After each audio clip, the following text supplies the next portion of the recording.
I'm sure that my nightlife and women and all that don't compare to yours. No, come on, I'm man. telling you, bro, you're smooth, man. I'm a preacher, man. Nah.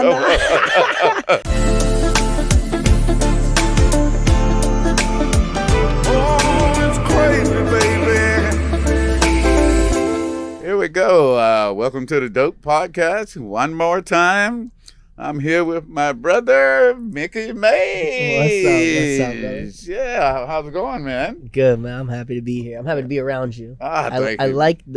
like your demeanor. It makes me feel comfortable. Thank you, brother. I Yeah. appreciate that. Yeah. Yeah. I know a lot of people know you, but a lot of people don't. So let's just tell the people about you. Who Mikki Mase is. Sure. So mostly people know me from my gambling career. Mm-hmm. I got banned from Vegas. That's the phrase I use. There's way more like specifics to it. Right.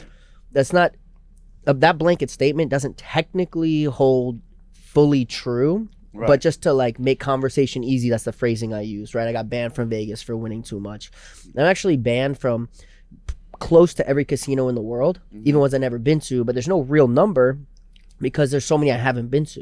And I've had the experience time and time again where I'll go to a random city, a random casino that's owned by a company I never gambled at, and the first time I ever walk in, security comes and goes, "Hey, we banned you." You know, Wow. So it's not like every casino in the world has my phone number and they're gonna call me and be like, "Never come here." It's not really like that. So this was basically Vegas, or Yeah, because Vegas is where the bulk of my gambling was, yeah. and the bulk of my relevant gambling anyway. Mhm. So they banned me, like all the flagship casinos in Vegas, and then also all the smaller casinos. Right. So you're from where? New Jersey? I was born in Jersey, Yeah. grew up in Jersey and New York City, lived in New York a long time. Then from New York, I moved to Miami for a very long time. And from Miami, I moved to LA. So did you do the boardwalk there, or Oh, Atlantic City. Atlantic City? Yeah. That's what I mean. Yeah, I grew up playing over Atlantic City. I grew up even like as a kid, spending a lot of time in Atlantic City. So that's hard to believe that you could be banned just for being good at gambling. Like, I think, I'm not the only one, by the way. It's not like I'm the only person. It's not like I'm the first person in history. It's happened forever. right. But I don't think anyone's ever took into social media the way I have with the story. Like most of the guys that win the amounts that I win, it's mostly men. I don't know how many women do, but those men usually are much older. They live a different lifestyle. I do a lot of stuff that's flashy or exciting or entertaining to watch, you know? Right. And most of those men are much older. They don't do those things in their life. They don't have social media. So I was really the first one in that small demographic of people that have been banned or won that kind of money Right. to take to social media and like showcase the lifestyle. Ever have any crossings with the mafia, or? I grew up in an area that was quite fairly controlled. So since I was a little kid, it's just been a part of my lifestyle. Mhm. I'm very familiar with a lot of the heads of families. We've been very friendly for a long time and stuff like that. Mm-hmm. No, I figured because you had done a lot of gambling in Vegas. I remember back in 1971, I moved to Vegas from Memphis, Tennessee. The good days. Yeah, and it was completely mafia controlled. Mhm. You could not get a job there unless you went before the Nevada Resort Board. Mhm. Even if you wanted a job as a busboy in a restaurant in one of the few casinos that they had there, because back then there wasn't a lot of casinos there. It was just a few.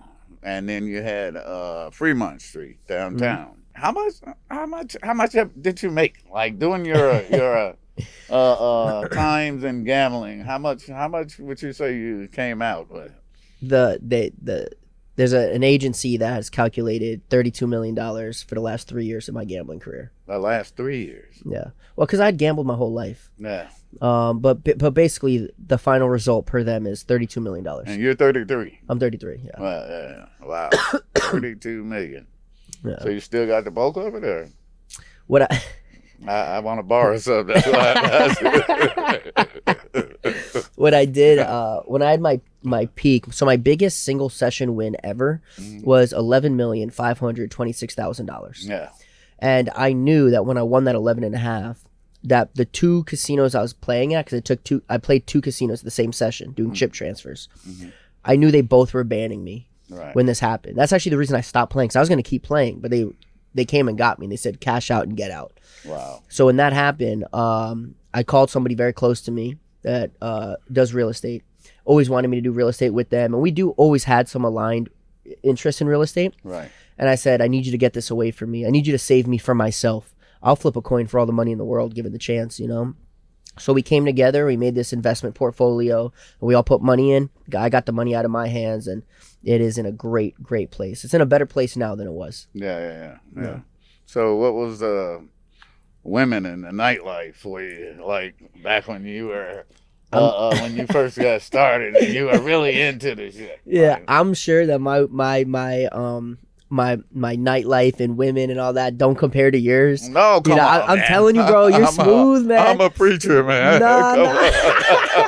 Bro, when I met you at the party the other night, I walked in, I saw you, and I just went, dang, that man is smooth. I was like, I can't even compete with that, you know? And so you had your section was next to my section, and I remember I was like, dang, I don't even want to compete for the women, you know what I mean? I go, let me take the long ways around in my section. Stop it. Yeah. No, you know what? It's funny that people think that, and I am probably one of the most laid back people that you ever met in your life before. And I don't like most of the girls that I see at these parties and stuff like that. They're not my type. They're my type. I know that.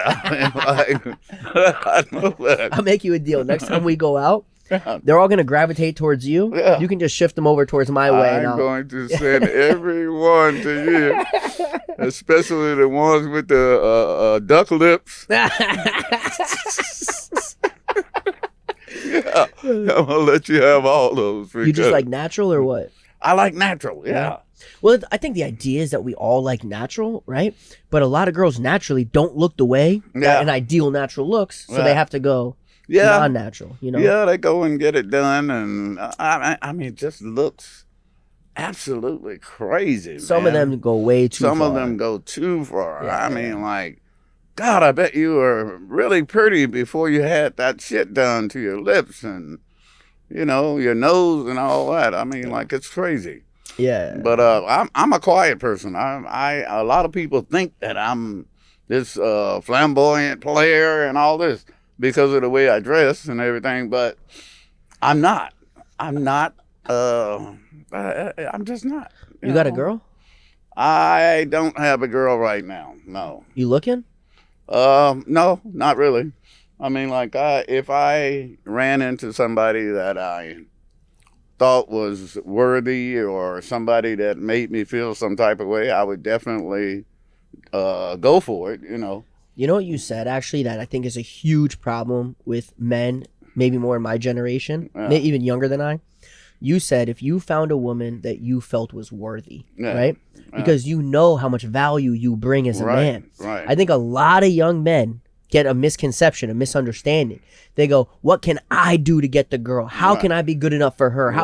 And then it adjusts this unnatural power dynamic that just really offsets a balance unhealthily. Because I don't think that's how we were designed. Yeah. Exactly. So I think there's a huge problem with young men misrepresenting themselves and misunderstanding the power dynamic and how valuable they are to a relationship.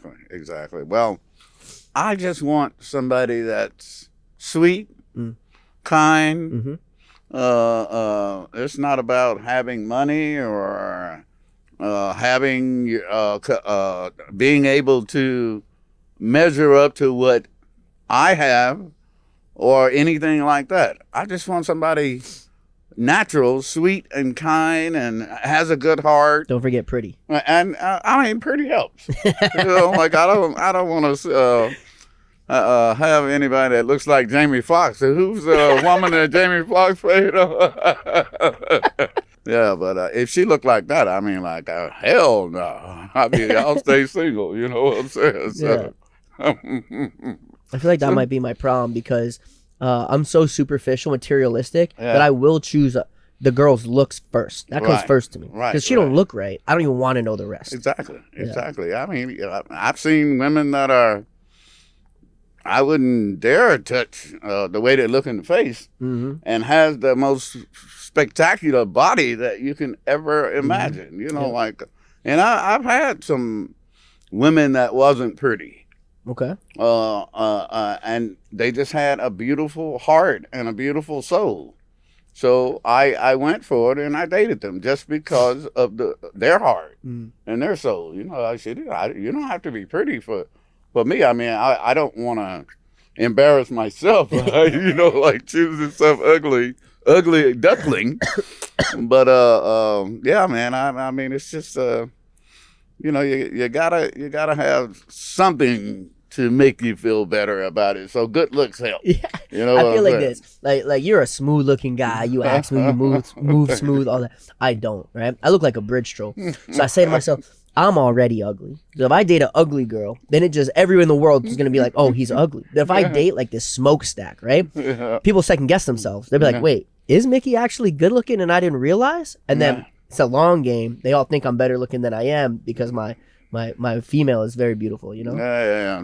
I mean, there's nothing wrong with you. Man, come on. You're not an ugly guy. I mean, it's all right. It works itself out. You know? It works itself out. Oh, you look normal to me. I mean, like, yeah. So, what's the longest you've dated somebody? It's so interesting. People don't know this and they think the opposite. I've actually only been in long-term relationships my whole life. Yeah. My high school sweetheart, I loved her like I don't think I'll ever love another. We were together for 6 years, but we knew each other our whole lives. Even to this day, you know, we're friends. I was her first kiss when we were little kids. And we just grew up together, you know. We were friends forever. And then we started officially dating. I went to juvie when I was 15. I got out exactly a year later. And I'd gotten expelled from my first school, so I got transferred to the next closest local school, and I ran into her again on the first day. So we immediately, like, sight on scene, like, love at first recite, you know? From the first day back, we were together. How long? 6 years. 6 years. Oh, okay. And then after her, I was real heartbroken, so I took a little break about a year or so. I met my next girl. We were together for 3 years. Met my next girl 2 years. Met my next girl 3 years, and now I'm recently single again. You know, I date a little bit in between here and there, but nothing like everlasting yet. But I'm looking, ladies. If you're out there, hey, I'm looking. Mikki is here. He's got money, girls. Come on. I can definitely provide the finer things. I'll tell you what. Listen, ladies. I can be malleable. You tell me what you're interested in, and I will be sure to provide that in our life. All right. So you're gonna have a whole group of women coming at you now. I mean, this is a new chapter for you. Now, when you were at the height of your gambling career, like, I'm sure that every woman or girl in the casino was coming at you. Sure, yeah. Well, yep. And that's, you see some guys, like some rappers, they have women that wouldn't give them a second glance unless they were who they were. Right. You know what I mean? So. If they were just regular guys, there's no way in hell that they would have some of the beautiful women that some of these guys have. Most of them. Yeah. The majority of them. Right. Yeah. So, and I was just wondering, like, how many of those came towards you just because... Man. I know you've been down through there now. Yeah. So I know. It's so funny how it happened, right? So in the beginning, when I started getting like my name became known, I didn't even have social media. Really? I was anti-social media my whole life till like just a few years ago. Right. So it was such a power play that word around the city spread like this about this guy Mikki Mase, right? Yo, there's this guy. He's throwing this craziest party I've ever been to. He's got all this money. He's doing all these cool things. He's riding dirt bikes in the villas. He's riding, you know, BMX through the halls, you know, of the casino, doing all this fun stuff, and everything's like covered. Like, don't even sweat it. like that power, like when a girl would meet me, Yeah. I would be the opposite of what they thought, like with their picture in their head, I was the opposite. So they were so like intrigued to figure out more about me. Yeah. So it's this really cool like power play in that regard. But I knew it. Like, oh no, I'm not. I might not be smart, but like this one was obvious. You know? Right. Of course. So it was fine because we both knew that we both knew. So I go, I'm gonna play my end and you play your end, and we're gonna play the game till it's over. Right. You know, and it worked beautiful. Yeah. Then something interesting happened. Then I start social media. You know, your son was the first one to ever give me like, he was like the first celebrity that ever like backed me, you know, like, and when he posted me on his Instagram, and that made a lot, and he had talked to me to whoever else, and like that carried far. So I started social media. Drake had found me like quick, you know, and when he found me, I remember the day he followed me actually anyway, but that helped blow me up on the page, on my Instagram page. And when that happened, then I start entering like the fame side of things. Like it was him, then Lil Baby, then kept going. Right. Then it was a different type of woman, right? Yes. Then I got all types of girls that were weirdos disguised as beautiful women. Yes. And they were so good and they were so sharp with it that they would trick me all the time. Yeah. Like in the beginning, when I didn't have it, I knew the game, they knew the game, we both knew that we knew it, and we're going to play the game. Right. But then once this like fame thing started, then like I don't know what side is up with these women. And even to this day, I try to navigate. And it's just like, oh man, it's like weird now. Weird, some of these women. It's weird. And so the first thing I do is like, so let's say there's like 10 beautiful women that approach, right? The first thing I try to do is I go, which one of y'all is the weirdest, right? I go, you leave. Now we're down to 9, you know, and I almost do like reverse dating now, you know, it's almost like process of elimination, you know, to try to find the most normal, regular one to vibe with, connect with, share emotion with. And I'm like, okay, now let's play the game. Now we're equal footing. We both understand where we're at. Now let's play. For my knowledge, just me wanting to know. Yeah. Like, did you blow a lot of money on them? So I'm not a big spender on women per se, right? I don't trick. Right. Not that I'm knocking it or anything. It's just not my style. Yeah. I don't pay for pussy. I don't any of that. Now, if a girl is with me, I will provide. Obviously, I'm not going to say to her, "Hey, let's split the bill." Everybody, everybody. It's a gentleman thing to do, you know. So I do that, but I'm not the guy that will buy you a Birkin so you go out with me one time. Like I'm not that guy. That's not my style because I don't like the way that makes me feel. Yeah. So will I provide a wonderful, beautiful, high-end lifestyle for my woman? I will, because that's what I want in my life. Right. I'm already driving the nice cars, living the big houses, going on extravagant vacations. I'm doing that because that's what I want. Right. So if you're my woman and you earn that spot, if you're my girl this month and you earn this month's time with me, right. I want to go on vacation this month. I'm going where I'm going. You're going to come with me. Yeah. So has anybody ever took advantage of you or tried to steal from you? Or I'm sure that out of all the women that you've been through and, you know, doing your, from where you were till now, I'm sure you ran into a couple of those that tried to take advantage of you that way. Yeah. You know, more than that, yes, it happens for sure. But you know what really gets me sometimes? It's not that often it happens. When I meet a woman with audacity. Yeah. Bro, I had this one chick one time. It was the first time she ever flew out to see me. She's from San Fran. She comes down, spends the week with me. But her and her friend came, so I was with both of them. You know what I mean? Right. And while I was with both of them, I had my own girls coming and going, whatever. And everybody played their part. No pressure, and no sweat. Everyone took their time. Everyone knew what turn was their turn, and they all took them. No problem. Right. One of the girls is with this girl from San Fran. They're in my bathroom. I'm in the bathroom. They're doing their makeup. I'm in the shower, whatever. And I overhear the one girl say to the San Fran girl, "Oh, my sugar daddy just bought me a Rolex, and I think he's going to bring me a bag tonight," right? Like a pocketbook. And I just hear them talking. I'm like, oh, whatever. That's not me, but that's them. That's their life. And I understand that game. Like, whatever you do, right? Yeah. And I get out the shower. I change. The girl walks out, and the San Fran girl and me are the only ones there. And she looks at me and she goes, "Baby, I want to go shopping today." I go, "Oh, yeah, where are you trying to go?" She goes, "Wherever you want to take me." And I go, "I want to go to work today. I don't want to take you shopping, you know?" She goes, "Oh, okay. 5 minutes goes by. She walks back in and she goes, "Can you get me a watch?" And so I'm curious. I go, "What kind of watch?" She goes, How about a Rolex Presidential? I go, I known you for 3 days. What do you mean? Yeah, what are you talking about? I go, baby, if you want some Michael Kors watch, we can stop at the mall kiosk, you know? That's wild. Yeah. But they will. I mean, like, Yeah. their girlfriend is going to sit there and tell her about what her sugar daddy is buying her. And of course, she's going to, oh shit, well, I got to get him to do the same thing for me. You know, but I'm like, not the sugar daddy. That's yeah, not my I know, role. but they That's think not you me. are. That's they not think me. you are. You know, Yeah, like, that's not me.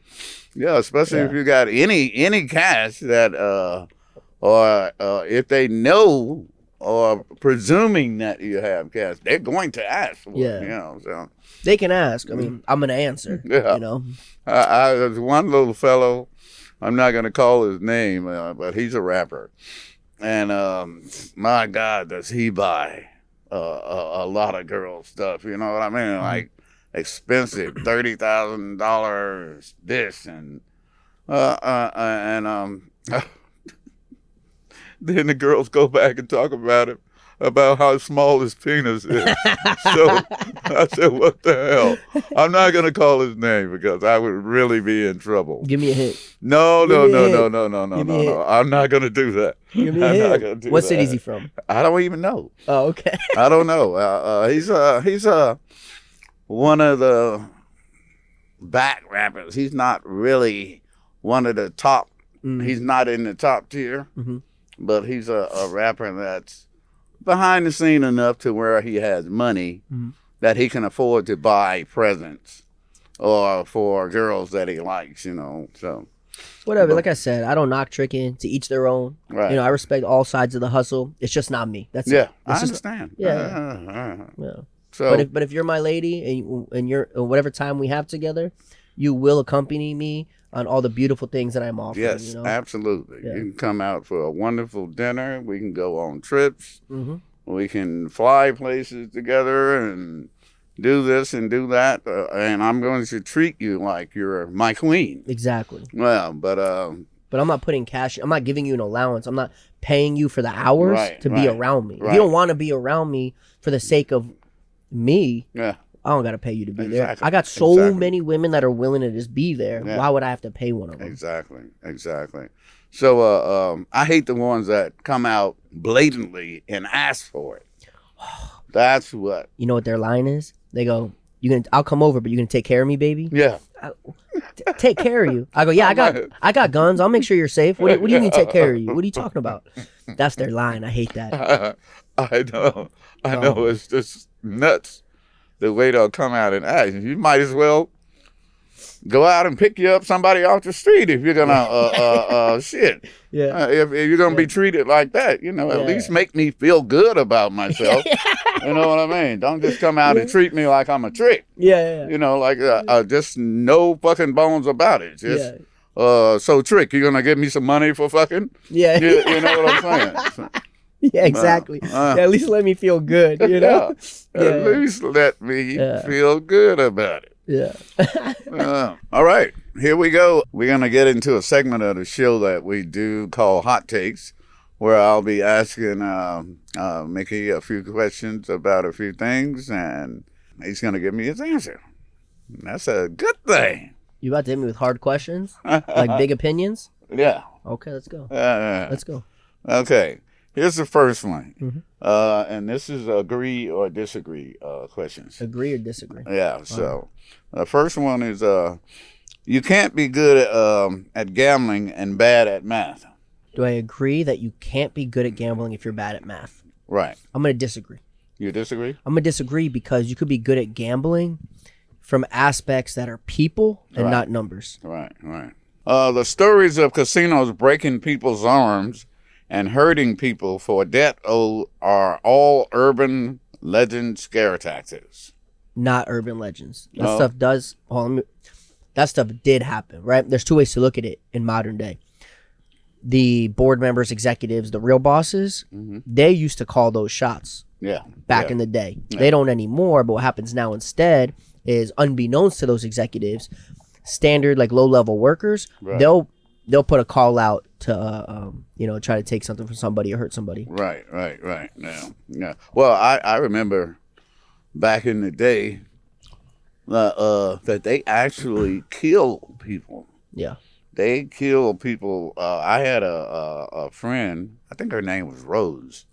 Her husband worked for the casino. And they found his body in the desert because he was stealing money from the casino. And they actually killed him. I believe it. Yeah, they found his body out in the desert. So, cheating in sports has risen since sports betting became widely legal. Agree or disagree? That's a big one. Yeah. That's heavy. Yeah. And I don't want to offend any of my friends that maybe play in the leagues. I'll say it like this. I believe that a lot of games, a lot of leagues, like the NFL, for example, have officially been titled as an entertainment and not as competition. And that would allow for predetermined outcomes. Right. So in theory, it would not be against the law for the NFL to already establish who's going to win what games. Right. And also, you got to think, bro, there's so much money being bet on sports. Like, there's so much money. And anything with enough money, it has to be played for the corporation. Right. You know what I mean? Right. Like, just like music, just like movies, just like any business in the world, if it doesn't help those on top, then why are they doing it? Yeah, exactly. Yeah. Well taken. Point well taken. Yeah. Okay, so next one is you can't beat the house. I disagree. People beat the house every day. People beat the house all the time. Can you beat the house long term? Really hard, but it happens all the time. Mm-hmm. Happened to me, happened to a lot of us. Right. And eventually we all get caught. Right. And then they tell us stop playing. Yeah. They say stop coming to our house. Put you out. Yeah. Yeah. Okay. This is the last one. So, card counting is more skill than cheating. Correct. Card counting is not cheating. No. Because your first offense for cheating in a Nevada casino is 5 years in state prison. Really? Yeah. But there's card counters that get caught counting cards all the time. Those guys aren't going to prison. Right. They just get banned. They get barred. They get, trespass. They get restricted.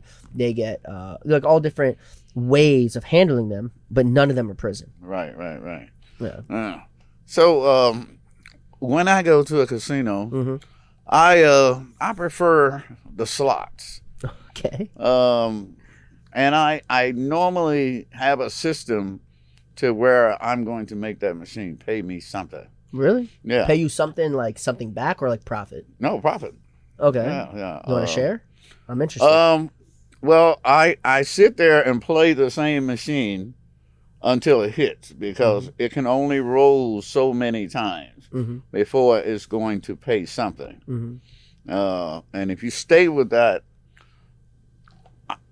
what I do, first of all, when I go to a casino, I only will go to try and win money on a Thursday night or a Sunday night. Okay. Because then you have the week's worth of money dumped into it on Thursday. Yeah.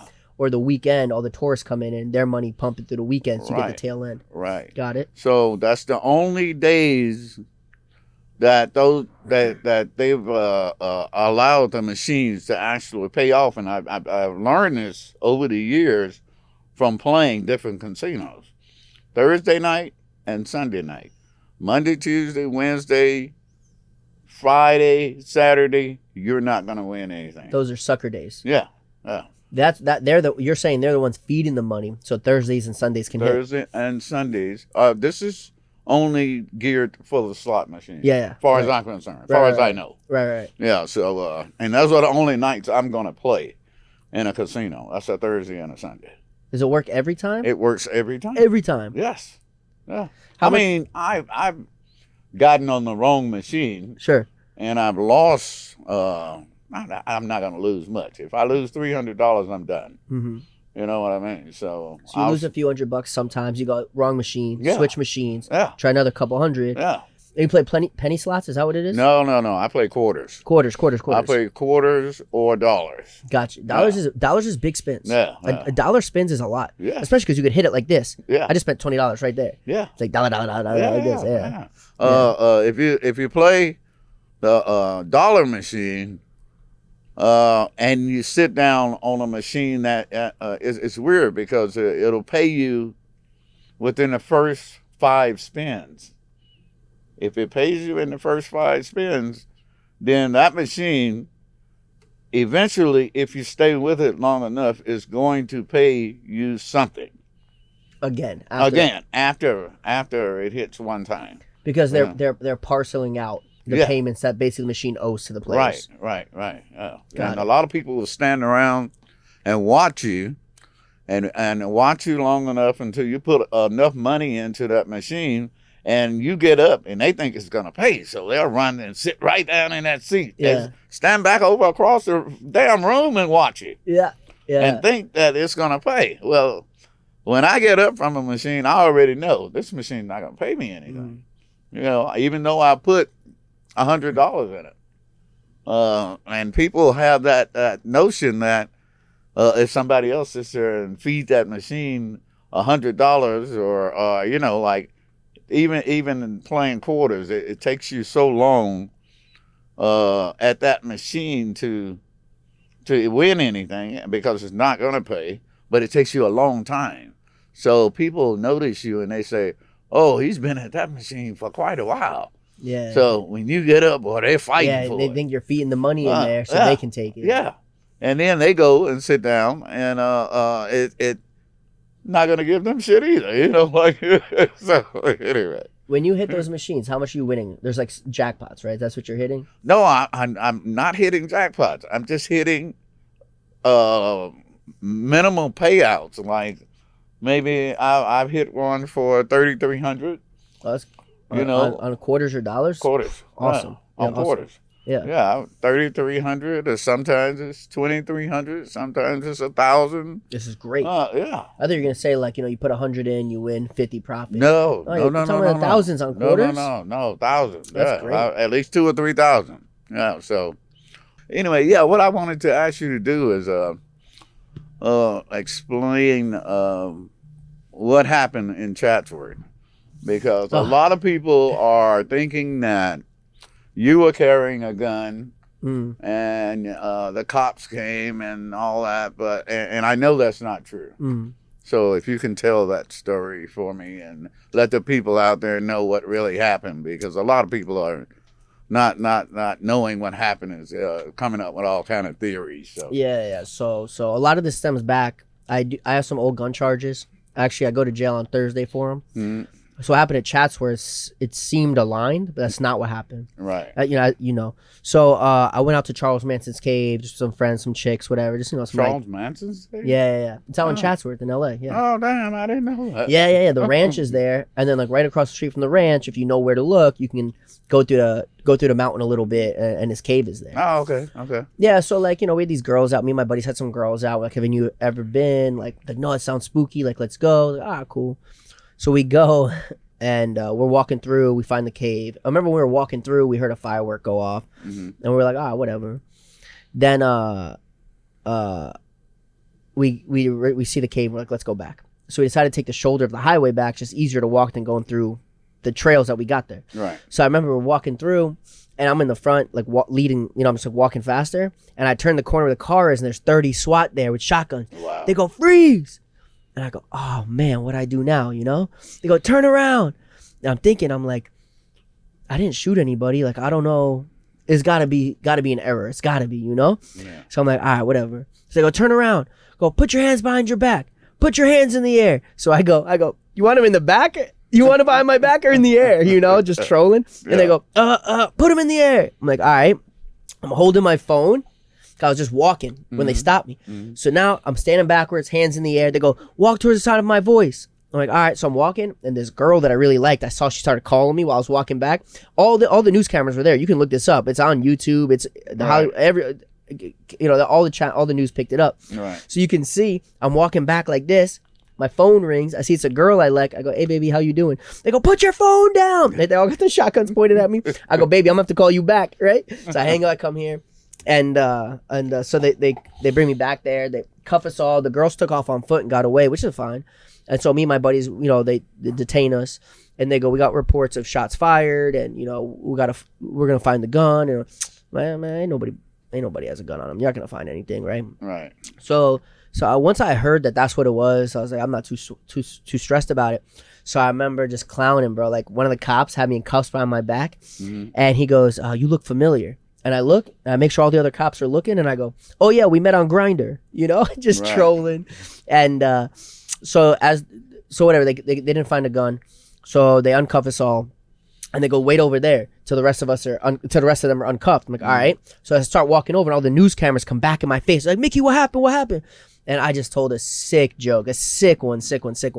And it was pretty out of pocket, but I thought it was hilarious. Yeah. And it made it on the news. That clip of me just trolling made it on the news from the arrest for shots fired. Right. And the next day, I think it was like KTLA or whatever news channel calls me and goes, Mikki, can you give us a statement about what happened last night? And I repeated the same joke I made to the cameras about what had happened. Right. And they go, I don't think we can use that. Yeah. And I go, fine, just make one up then. So if you go read all the news channels about the arrest report, everyone has the same quote. I never said it, you know, whatever. But it was fine. They left a good quote, but they just made it up. Yeah, you know? Cool. And then and then Thursday I'm gonna go do some county days for the actual gun charges I had. Yeah. This was something previous. Yeah. Cool. They said they had me on camera. I don't know what they were talking about. I don't know nothing about anything, but Right. Mikki, I wanted to ask you about some of your big wins, like during your gambling career. Like, can you tell us about those? Or yeah, I had a bunch of cool ones. My biggest single session win ever was $11,526,000. Wow, that was a real cool moment in my career, and that also was like the last time that I was able to play big in a casino. That was basically the end of the career there. The rest of them banned me. I had a bunch before that. Well, I used to go and I'd play, whatever I'd win. Let's say I won $1 million, right? I'd win $1 million and I'd come back next week. Then let's say next week I won $3 million. I wouldn't come back for 3 weeks and I'd play again. Then let's say I won $6 million. I wouldn't come back for 6 weeks. So it averaged out for like a pretty long time to be $1 million a week in net profit, which was cool. But it wasn't like literally every week because I would take breaks. Like, why keep pushing it? Why keep pressing it? Sometimes I want to just live life, you know? Right. Yeah. So that $11 million was your only win, or no? That was my biggest single session. Oh, the biggest single session win. Okay. Yeah. Wow, that's a lot of money, bro. I still wear the same clothes every day. I still have holes in all my shoes. It's whatever, man. Shit. Hey, you're keeping it real, bro. Yeah, it's whatever. Like, if you look too good, they gonna follow you home. You know what I'm saying? I say you don't wear jewelry, nothing like that. Yeah, not really. I'm the same person when I had $0 that I am today. Right. The things I like are the same. The attitude I have is the same. The way I interact with people is the same. And you can ask anybody, and this is like a common theme with me and everyone who knows me. Money definitely didn't change me. Right. Okay. Another question, Mikki. I wanted to know if you could possibly give the audience a few tips and tricks or some way that they may be able to beat the house at something, or... Yeah, I got you. I got the golden rule to guarantee to beat the house. Do not gamble. You can't lose if you don't gamble. And if you don't lose, the house goes down. Yeah. You want to beat the house? You want to close their doors? Don't gamble. But if they are gambling, if they decide to go ahead and do it anyway. Yeah, I would say if you're playing blackjack, you should always try to play double deck blackjack. It's much better for the player. Right. A lot of casinos don't offer it because of that. And if they do offer it, it's usually only like one table in high limit because the casino's aware that that's the least favorable for the casino. Right. If it was equal or better for the casino than a 6-deck, they would offer it way more. They wouldn't even offer 6-deck anymore. Right. You know? So right there alone is like evidence that double deck blackjack is the best version of blackjack for the player. No, cool. Well, my brother, it's been real sitting here with you, man. Thank you for coming on the Dope Podcast. If you like what you hear on Dope Podcast, hit that like button, hit that subscribe button, and we'll see you on the next one. Yeah.